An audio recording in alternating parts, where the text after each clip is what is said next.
Well, welcome again, everybody. We are so pumped that we made it a year. That's what we're really excited about. This year has been, for a lot of staff, we talked about it. It feels like this year happened. Launch day was like 2 days ago and 10 years ago at the same time.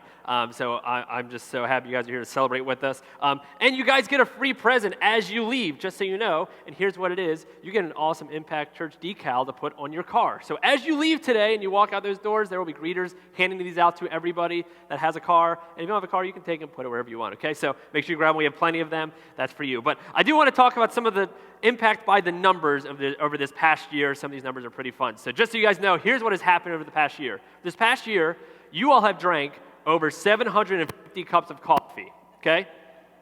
That is approximately 7 gallons of coffee that you all have drank, okay? That's a lot of coffee. For some of you, that's nothing, that's a month. But some of you, it's a lot of coffee.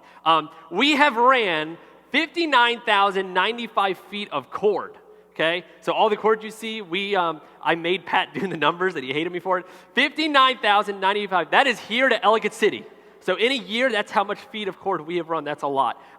We have played 212 worship songs, not 212 different worship songs like that many times. We probably played like 40 or 50 different ones. And the band has played these songs 424 times, including all the practices. So some of them might be sick of those songs. They played it so many times, but 212 songs. We have done 132 hours of setting up. 132 hours of setting up on a Sunday morning. People start getting here around 7:45. We get all this set up pretty quickly, but 132 hours in a year. We've had 792 kids checked in at our check-in over at Impact Kids, which is great. And here's some more of the fun numbers that just kind of pump me up. We have served a combined 736 hours of service, not including Sunday mornings. That's all out there. So combine all of us, 736 combined hours. That's Be More Caring every third Tuesday of the month. That's going into the food pantry restock and doing the door knockers. That's the farmer's market. That's the park cleanup. That's the movie nights. That's the Easter egg hunt. That's our Angel Tree program. 736 combined hours that you all have served, which is amazing. Here's another stat that I love. We have given away 2,736 items. 2,736 items. That's Be More Caring meals and toiletries. That's the Baltimore Child Abuse Center. That's Pregnancy Center. That's school supplies. That's Christmas presents. What we give these away because you invite people here. Every first-time visitor, we give $2 to a local charity organization, and we buy stuff for them. So that number is because you guys invite people here. And then here's where the numbers get really fun. 27 salvations and rededications this year, including 9 people going public with their faith through baptism. 9 people going public with their faith. So that has been Impact Church by the numbers, and I want to thank you guys for being here today or anytime you've been here to celebrate with us. We are so excited for year 2, what's going to be happening in the future. So throughout this series, we're in part 3 of our series, Roots, and throughout this series, we've been talking about some of the roots of us as a church and what some of the roots of you all as people, as followers of Jesus should be, some of our foundations. And here's what we said week 1, if you missed week 1, the root produces your fruit. That the root in your life produces the fruit that you show. So what you see, the things that you show that fruit in your life, that's produced by what's deep down, your foundations and your roots. We've been talking about our mission statement here at Impact Church, and if you're here for the first time, here's our mission statement. We want to help those that don't know Jesus to be impacted by Him, and we want to help those that already know Jesus to make an impact through Him. That's our mission. Everything we do is to accomplish this mission. Help those that don't know Jesus be impacted by Him, and help those that already know Jesus to make an impact through Him. So we've been talking, last week we talked about our first core value, which was our first main root of this mission statement, and that was worship. If you missed that, you can go to impactchurchmd.com/roots, and you can catch up on those in our YouTube or podcast. Today we're talking about community, which is another root, it's another core value here at Impact Church is community. I was looking up some of the stats when it came to loneliness, and did you know loneliness is very dangerous for you? It is very dangerous for your health. Here's what loneliness, if you suffer from being lonely a lot, here's what it can do to you. You have obviously an increased risk of depression. Your body, when you are constantly lonely, it's like smoking 15 cigarettes a day health-wise, according to your body. This is according to the research that I've done. 15 cigarettes a day, that's the equivalent of you suffering from loneliness. You can have higher blood pressure because you're lonely. And the reason why all this stuff can happen is because we are created to be communal beings. We are created to need and want community. We all need it. We all want it. That's how we're created. We believe that we serve a God who is community. He is 3 in 1. God the Father, Son, and Holy Spirit. So in his own being, he is community, and we are made in his image. See, we all need community. But more importantly, we all need godly community. We all need community. But more importantly, we need godly community. Here's what godly community is. Godly community is an intentional relationship designed to help fulfill your godly purpose. It's an intentional relationship. Doesn't happen by accident. You are intentional about making sure that you have these relationships. An intentional relationship that is designed to help you fulfill your godly purpose. Because we believe that God has a purpose for each person here. And the community you surround yourself with will help you either get to that purpose or will prevent you from ever getting there. We've seen it. Godly community, it's so important. That's why I believe it is important for you, if you consider Impact Your Church home, that's why I believe it's important for you to come here consistently. It's hard to have community at a place that you don't come a lot, right? That's why I believe it's important for you to come here consistently. You don't come here because you just need the knowledge. I mean, yeah, we can learn stuff, but I'm teaching you from the same book that you all have. Like, that's all I'm doing. You don't come here necessarily just for the worship because you have Spotify or Apple Music. You can listen to this worship. I believe the most important reason you need to come here is for the community that is built here. That's what I believe. And on top of that, you're only experiencing half of what Impact Church has to offer you if you're not part of an Impact group. You only experience about half. Because yes, Sundays are great, but where you get really deep is your community through groups. Psalms chapter 1, verse 1 through 3 says, "Blessed is the one who does not walk in step with the wicked or stand in the way that sinners take or sit in the company of mockers, but whose delight is in the law of the Lord, and who meditates on his law day and night. That person is like a tree planted by streams of water, which yields its fruits in seasons and whose leaf does not wither. Whatever they do prospers." See, when you are in godly community, it's like you're a tree planted by a stream. That's what you're like. You're a tree planted by a stream because we all need that root in our life. And just like that tree planted by a stream of water, when you are part of godly community, you will also grow. Here's our main point. You won't grow without the proper support. You want to grow in your walk? You're not going to do it without the proper support. Without being a tree by a stream, you need that proper support in your life if you want to grow and look more like Jesus. But here's what's hard about that. Godly community consists of regular people. And regular people consist of regular problems. So sometimes we enter into godly community, and what happens? We get hurt because these regular people are also sinful and use that relationship to hurt us. But even with the risk of being hurt, it's so important. Why? Because godly community challenges who you used to be while giving you the grace to become who you need to be. We all need that. We all need that. So, godly community is so important. And I believe that you can put it into 3 different circles. And on your impact notes, you have 3 circles if you want to write these out. But here's what I believe, if we're looking at godly community, the most practical way that we can actually start to have that. Here's the first one. It's church community. The big thing is our church community, that we all should be part of some kind of local body of Christ, the church. That is if you're here, that's the 60 to 70 people that come here, if this is your local church. That's who that is, that we all should have that. These are people that are completely different from you, people that you have honestly probably wouldn't even be friends with in other life, but you're here and you get to know different people that are diverse and have different strengths and like the Bible calls it, like we are, like it's a bunch of parts of the body that's working for the same goal. See, together we can do so much. Together we can do that. We can make this an inviting place because we do it together. All those numbers I gave you, we couldn't do that by ourselves. That's together we're able to do that. We're able to teach kids and adults about a God who loves them together. We're able to impact our neighborhoods together. The church community is the big one, the first circle that you need to think about. The next circle in your godly community should be your group community. Your group community. That's that local group that you can get smaller with and more intimate with, because here you can meet people and you can become friends, but you can't have intimate relationships here. That happens in your group community. So finding those 10 to 12 people that you can be intentional about learning about Scripture, about talking about your accountability, about doing all of that's super important. Now, most of us stop here. But I believe that there's another group of community that we all desperately need and that you have to be intentional about. And I think this is the most important one. Your core community. These are the 2 to 3 people that you can be completely open and honest with. These are the people that you can completely be vulnerable with, reveal yourself to. Those are the 2 to 3 people that you can do everything. You can share absolutely everything with them. And it should not be your spouse, okay? It should be someone of the same sex, should not be your spouse. Your spouse is great. You need 2 or 3 people that you can talk to that when you have spouse problems, you can talk to them, and they're not going to tell you, yeah, well, it's because she sucks. Yeah, it's because he's the worst. No, they're going to help you work towards a godly solution. 2 or 3 people in your core community you share everything with. When you have struggles in marriage, you can go to them, and they will be honest with you.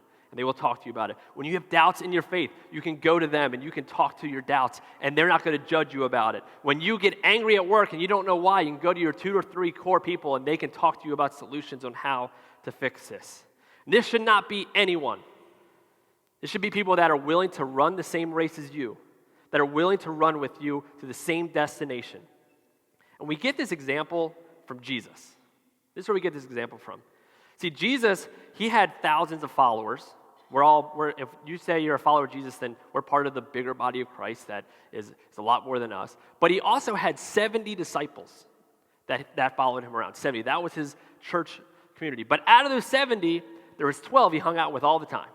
That was his group community. Then out of those 12, there were 3 of them, James, Peter, and John, that he hung out with all the time, that he did everything with, that he connected, that he loved the most. That was his core community. So if that's his example, I think it's an example we should maybe follow.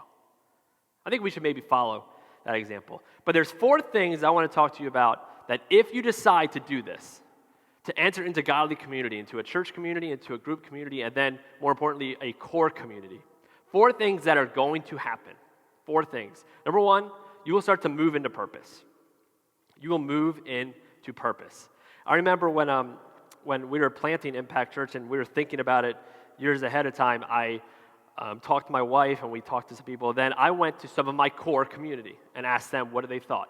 Topper's in the back is one of my core people that knows me. I've known him since he was a little kid. And since I guess I was a little kid, I'm a little older. My brother is a person I can do that. And those people that if I went to them and it was a bad idea, they would tell me. And here's how I know. When I decided I was going to propose to my wife, Erica, we had only been dating for less than 6 months when I proposed. I met her 2 months before we started dating. That's way too fast, okay, right? Everyone would agree. We would agree now. My kids are not getting engaged that quickly, okay? So it was around that time, and I went to Topper and to my brother Shane and said, hey, I'm thinking about proposing to this girl that I literally met 6 months ago. I'm thinking about proposing. And my brother said, that's a terrible idea. You should not do that.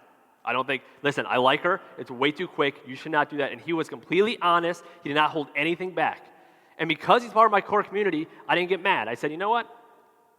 I'll think about it. You might be right. And then a week later, after I really thought about what he had to say, and he let it all out. He was completely honest with me. I went, you know what? I still think that I'm going to do that. And he went, okay, then I'm in. If you've heard me, and we move forward. Core community, godly community can help you move into purpose. But here's the deal. You have to commit.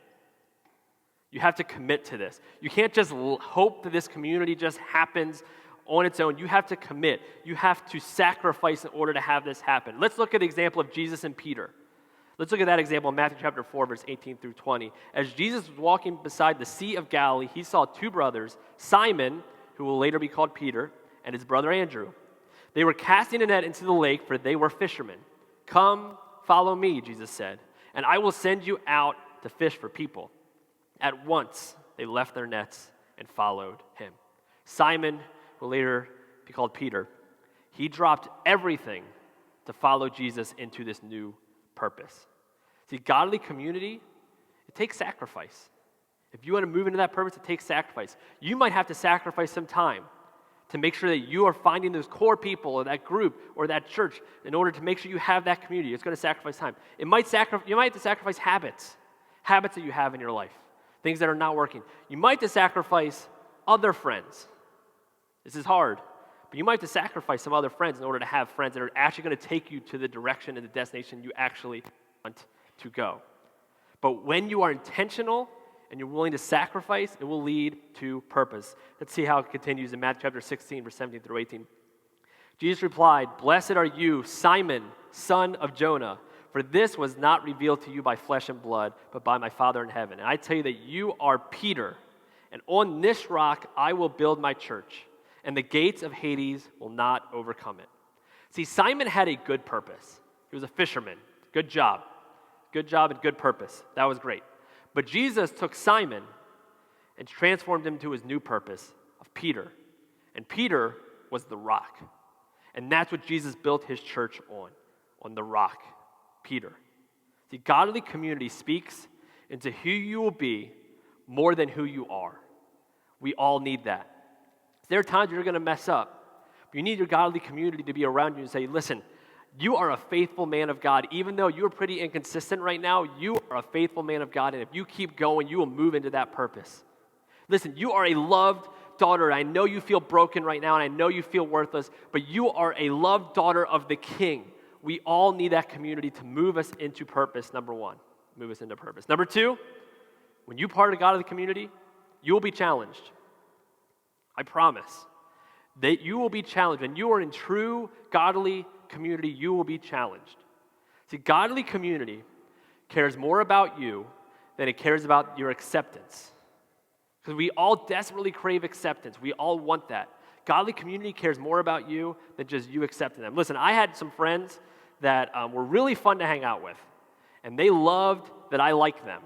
And if I wanted to do something bad, I would call them up and they would do it. If there was like a guy who was messing with me, and I would call a friend like, hey, this dude's messing with me. Be like, all right, I'm getting my bat. Let's go take care of this right now. I had friends that would do that. And listen, those friends were fun. Those friends made me laugh. But those friends weren't leading me to my purpose. They were cool to hang out with. They were fun at times. But ultimately, I wasn't going to be the person God wanted me to be if I kept hanging out with that community. We all need godly community. Yeah, they'll laugh. You'll laugh when you're around them. Yeah, you're going to have fun. You're going to like them. But they also will allow you to destroy your life because they want your acceptance. You need godly community that cares more about you and is willing to challenge you over things that you shouldn't be doing because they care more about you than they do about your acceptance. Godly community doesn't do that. Godly community makes you better. Listen to how Jesus and Peter, we see this in Matthew chapter 14, verse 29 to 31. Then Peter got down out of the boat, walked on the water, and came towards Jesus. But when he saw the wind, he was afraid and began to sink. Cried out, "Lord, save me." Immediately Jesus reached out his hand and caught him. "You of little faith," he said, "why did you doubt?" Here's what godly community does. Godly community extends their hand to you while you're sinking. And once you're safe on the boat, says, "Why'd you doubt? What were you doing?" Reaches out, grabs you, and says, "Come on, you're better than that. You know better than that." See, godly community doesn't allow you to settle just so they don't hurt your feelings. Godly community is always there pushing and trying to help you improve. Maybe for you, you go out one night and you get smashed drunk. And you get home the next day, and your godly community is there, and your core community is there, and you know what? They're going to hold your hair while you're puking, and they're going to be there to make sure you're okay. When you wake up, you'll have a Gatorade ready, but then once you're up, they're like, all right, we need to talk about last night, because last night was not a great example. That's what godly community does. Maybe for you, you're struggling with finances, and godly community will say, you know what? If you need help, stay at my house. You lose your house because your finances, you're so much in debt, stay at my house. And when you get here, we're going to make a budget plan, because we're not going to settle for this, but I'm here to help you. Reach out a hand. Godly community will challenge you, and we need to be challenged because we need to grow into our purpose. Number two, we'll be challenged. And then number three, this one's not going to be fun, but when you're in godly community, you will get hurt. I promise. You're going to get hurt. And it's not fun, and no one wants to get hurt, but you will get hurt. See, we do, and I say we because myself included, we do everything we can to avoid pain and to avoid being hurt and avoid our feelings being hurt. We do all of that stuff. That's why some of us are on our phones all the time. because we get a little distracted. We start thinking about stuff like, oh, I gotta get on my phone and just like distract myself. That's why some of you are just all over social media, because when you're alone by yourself and not with your phone and not on social media, then you start to think about your life and you start to feel pain. Like, I don't like the way this feels. I need to distract myself. That's why people abuse alcohol and drugs, because they're trying to mask a pain, because all of us try to avoid pain. But I was reading an article from Psychology Today that said that pain is necessary in order for you to grow. And here's the 5 reasons. They gave 5 reasons why we need to accept pain in order to be eventually happy. Here's a couple reasons. 1, because when you will be able to recognize pleasure more if you suffer through pain. It's hard to recognize something good if everything's always good, but if you go through bad things, then when the good things happen, are able to recognize it more, number 1. Number 2, there is relief from pain boosts your pleasure. When you have relief, eventually you feel all this pain and then eventually it doesn't anymore, then you feel pleasure higher than if you never had pain. That's what Psychology Today says. It forms social bonds, number 3. Forms social bonds. You can connect with somebody else on a deeper level because maybe both of you have gone through the same pain. So you're able to connect in a way that you never were before. Number 4, you have permission to reward yourself when you go through pain. That's why when you shovel the snow, when you get back in, that coffee or that hot chocolate tastes so good after you shovel snow, right? Because you went through pain and you rewarded yourself, right? You deserve the reward, hot chocolate or coffee. That's why that feels better. And then number 5, it captures your attention and helps you to live in the moment. When you go through pain, you start to understand you're in the moment right now. Understanding that. See, when we are in godly community, we're made up of people that aren't perfect. You will get hurt. You will get hurt. So in Matthew chapter 28, verse 39 through 40, here's an example. Jesus is about to go to the thing he doesn't want to do the most, and that's die on a cross. So he gets his core community together and says, hey, I need your help. I want you just to come, and I'm just going to pray, and I'm just going to go to the garden. I just need to pray. I just need you to just be there with me. I need my group here. I need my friends here while I go and pray. And he goes and prays, and look what happened with Peter and some of the core group, Matthew chapter 26, 39 through 40. And going a little farther, he fell on his face and prayed, saying, my Father, if it is possible, let this cup pass from me. Nevertheless, not as I will, but as you will. And he came to the disciples, and he found them sleeping. He said to Peter, so, could you not watch for an hour? Dude, I needed you. And you couldn't do it for an hour? Jesus goes back to pray, and they fall asleep 2 more times. I mean, think about this. Put yourself in his shoes. You call your friends up because you are going through something, the worst pain you've ever gone through in life. You're going through that pain. You say, I just need my friends here. I just need people around me as I try to figure this out. And they come over, and in an hour, they're sleeping. You're going to be hurt. Jesus felt hurt. Jesus felt betrayed. He felt pain because of his core group. So you're not going to grow without the proper support. Your godly community is full of regular people, and that's going to cause pain. There's going to be times where you ask someone to come over, and you feel like they're just ditching you. You're like, what happened? Why weren't you there? You text somebody, you're like, why did you text me back? I needed you. That will happen. Every time you're in community, there will be pain. But that pain and that hurt is going to help us to get to number 4, which we all need to learn. And number 4 is this. You will learn how to forgive. Because of that pain, you're going to learn how to forgive. And we all need to understand how to forgive. We all need to learn it. So you can allow that pain to just destroy you, or you can allow that pain to make you better, because you're going to learn how to forgive through the godly community you're in. See, Peter's not done hurting Jesus. No, Peter goes on, and eventually he gets arrested. Jesus does. And Peter's there, and he's watching all this happen, and here's what happens in Luke chapter 22, verse 56 through 60. It says, then a servant girl, seeing him, that's Peter, as he sat in the light and looking closely at him, said, this man also was with him, talking about Peter being with Jesus. But he denied it, saying, woman, I don't know him. And a little later, someone else saw him and said, you are also one of them. But Peter said, man, I am not. And after an interval of about an hour, still another insisted, saying, certainly this man also is with him, for he too is a Galilean. But Peter said, man, I do not know what you are talking about. And immediately, while he was still speaking, the rooster crowed. Just hours before, Peter was willing to kill a centurion in order to save Jesus, and now he says, I don't even know him. Peter continually hurt Jesus over and over and over. He continually hurt it. And Jesus addressed the pain that Peter caused him, just like in the garden. He addressed that pain, but he didn't abandon the friendship. Peter, why'd you fall asleep, man? What were you doing? He addressed it without abandoning the relationship. A lot of us, we don't do that. If you have a friend who fell asleep on your dire time and then denied they even knew you, you would have abandoned them, wouldn't you? I would have said, no, forget you. That's how you're going to treat me? But Jesus brings it up, talks to them, and still keeps the relationship. See, godly community, it takes you being vulnerable. And when you're able to be open and open up yourself and talk about what you are feeling and talk to somebody else, you are also able to forgive. And when you forgive, you get a glimpse of what Jesus did for you. When we learn how to forgive. So when you are in that godly community, you feel that pain, our goal and our desire is going to be to run. Forget that community, forget that relationship.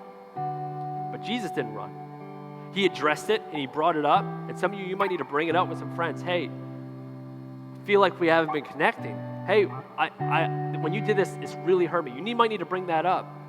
But you're going to learn how to forgive because you're going to be intentional about your community, about your godly community. And I want to talk specifically to the men here right now. I know this is more of a stereotype, but I'm one of you. For a lot of us, we don't like being vulnerable. Hey, how's it going? I'm fine. I'm fine. Things are fine. Nothing's wrong. Your friend might really hurt you. No, it's fine. It's not a big deal. I don't even care. Listen, you need to be vulnerable. Because not being vulnerable, we see it as a sign of weakness. I see it as pride. We need to be open and find someone that we can connect with. I heard a pastor say it this way. If you were meant to be the Savior, God would have sent you to die. But since he didn't, we need to allow it and take it to our Savior. For some of you men, we need to find that person that we can be completely open and vulnerable to. So after Jesus is betrayed, he goes and he takes it up on a cross and he dies, and 3 days later he comes back to life, and he comes back, and when he gets out of the tomb, there's no one there waiting.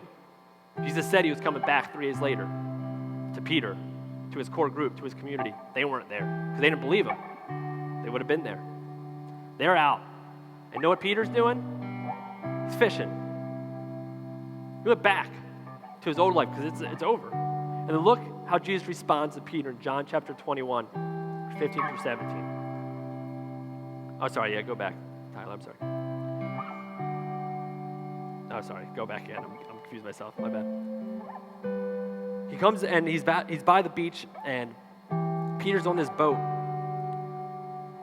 And he looks out at the beach and he sees Jesus standing there, and he jumps out of the boat and he swims over. When he gets there, they eat breakfast, and here's what Jesus says to Peter. When they had finished breakfast, Jesus said to Simon Peter, Simon, son of John. Didn't call him Peter, called him Simon, son of John. Do you love me more than these? He said to him, yes, Lord, you know that I love you. He said to him, feed my lambs.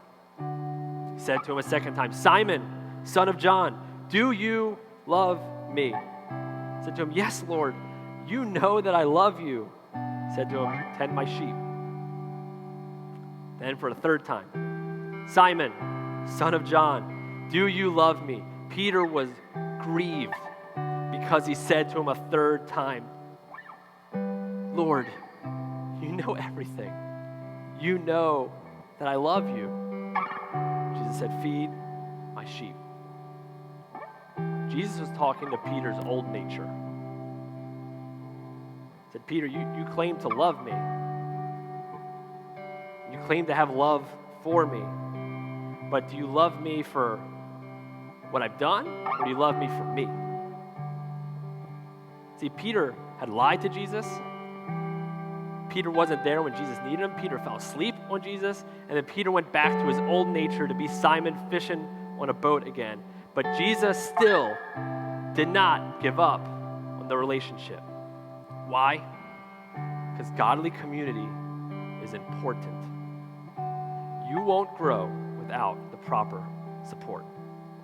So the question I'm going to close with, and then send you guys out of here, do you have that type of relationship in your life? Are you just hoping it will just come your way? Or are you taking an effort and being intentional about making sure you have that church community, that group community, and that core community? I have a guy I meet with once a month. He's a mentor of mine. He's a older gentleman in his like 50s or 60s that has been a pastor for a long time. And so I was looking for someone to like talk to and just be myself. And so I get coffee with this guy. His name's Ken, once a month. You know how that started? I called him. I didn't wait for him to call me. I said, hey, I could really use some support. Can I meet with you? He said, yeah, sure. And we went and got coffee, and now every time before we leave, I set up another date for another month, next month. Here's when we're going to meet again. And sometimes we talk about nothing, sometimes talk about important things. But I was intentional and took that first step. For some of you, you're waiting for that community to come to you. You need to take a step. For you, you need to find a local church. If this is your local church and you've already done that, for some of you need to get into a group, into a smaller setting, and find those 10 or 12 people, just like Jesus did, that you can be intentional with. And then for others of you, you need to find that core. Who are those people that you're thinking about right now that you could be more intentional about? And you can be honest and open and vulnerable with them. Because when you do that, you will start to move into the purpose that God has given you. That community is going to help you get there. It's going to challenge you. It's going to push you there. You're going to be challenged by it. And when they hurt you, which they will, you're going to learn how to forgive. You're not going to abandon the relationship, just like Jesus didn't abandon his relationship with Peter. So we all need godly community. You won't grow without the proper support. So as I pray, I want to encourage you as you leave here, whoever those people are, if you don't have some of those community, if you don't have that church community, come talk to me. If you don't have that group community yet, we start groups this week. You can go out to the iPads and look at the groups we're offering and try to find one that fits with your time and your schedule. And if those don't work, and you don't have that core community, find those people, send a text today, set up lunch, set up coffee with somebody, and be open and vulnerable with those people. Because if you want to move into the purpose God has given you, you need godly community. Let's pray.